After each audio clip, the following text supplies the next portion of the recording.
প্রতি ঘৃণা একদিনে জন্মেনি।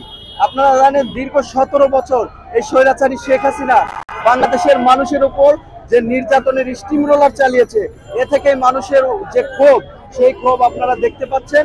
এবং এই ক্ষোভের কারণেই আপনারা গতকালকে যে এই যে ছবিটা মুছে, এটা বিশ্ববিদ্যালয় প্রশাসনের একটা দূরদর্শী একটা চিন্তা ভাবনার কারণেই হতে পারে। কারণ বাংলাদেশে এই সব ছবিগুলো অবশ্যই সংরক্ষণ করতে হবে এবং জুলাই অভ্যুত্থানে প্রত্যেকটা স্মৃতিস্মারক সংরক্ষণ করতে হবে, যাতে বাংলাদেশের পরবর্তী প্রজন্ম আমাদের আবু সাইদকে, আমাদের ওয়াসিমকে, আমাদের মুগ্ধকে চিনতে পারে।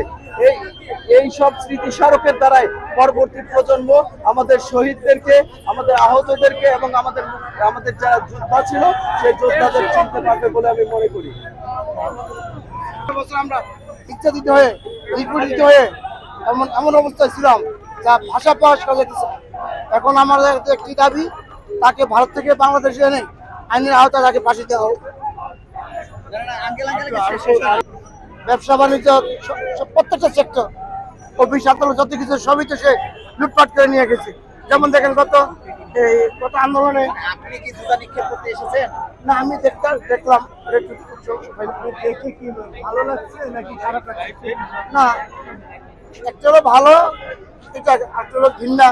একটা প্রেসিডেন্ট দেশে ছিল, প্রথম ছিল, এখন তার অবমাননা, এটা খারাপ লাগছে। ধন্যবাদ।